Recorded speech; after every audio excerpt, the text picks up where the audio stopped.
Kini seolah-olah orang juga menyebut Aceh dengan Arab, Cina, Eropah, India kan. Itu lebih karena dari cerita-cerita rakyat yang berkembang, kata Aceh itu adalah berasal daripada dalam beberapa kajian sejarah. Asal-usul kata Aceh itu diucapkan oleh Tumepiri. Kalau orang Aceh bukan Tumpires. Ya, Tumepiri. Tahun 1512.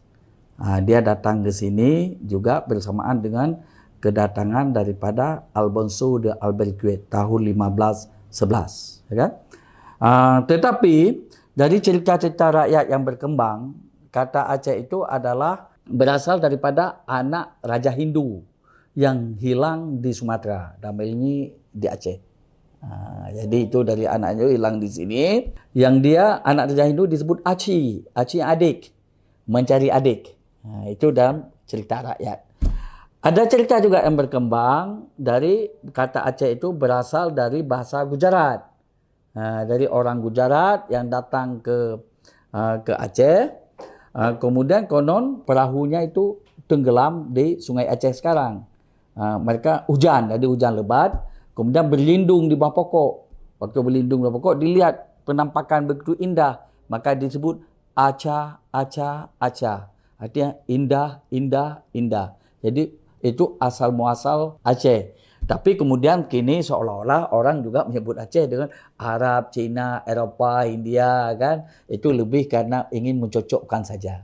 Tapi secara kajian akademik yang bisa dipertanggungjawabkan itu kita lihat dari catatan Tom Pires. Tommy Pires itu tahun 1512 yang dia bahwa pernah singgah di Aceh. Aceh pada saat itu adalah Aceh tiga sagi, Aceh besar ini, yaitu Indrapatra, Indrapurwa, dan Indrapuri. Jadi di Aceh ini yang berkuasa dulunya Dewa Indra. Dewa Indra itu adalah dewa perang sebenarnya.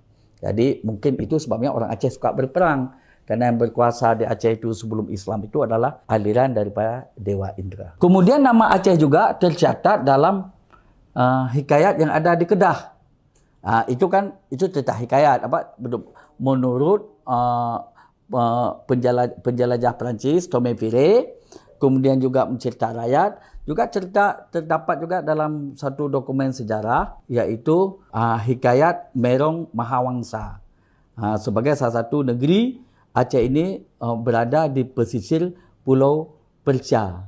Jadi Pulau Perca ini pulau yaitu ada di Sumatera. Makanya kalau kita lihat dalam dokumen-dokumen lama, ada istilahnya itu Aceh Melayu bangsa Serengkum, Asai Awaifun di Nanggro Dewa, Oleh Nibakyan Hindi dengan Rum, Teka Murun-Run, Pulau Ruja.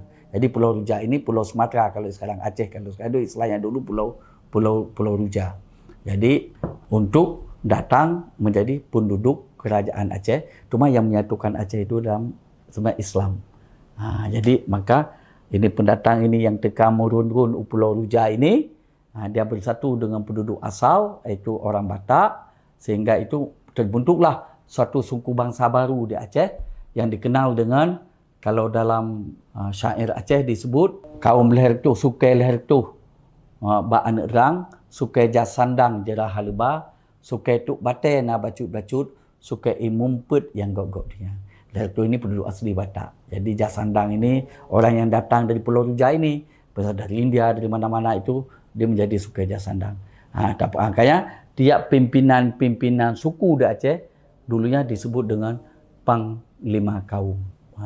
Jadi yang menyatukan Aceh ini adalah karena keislaman.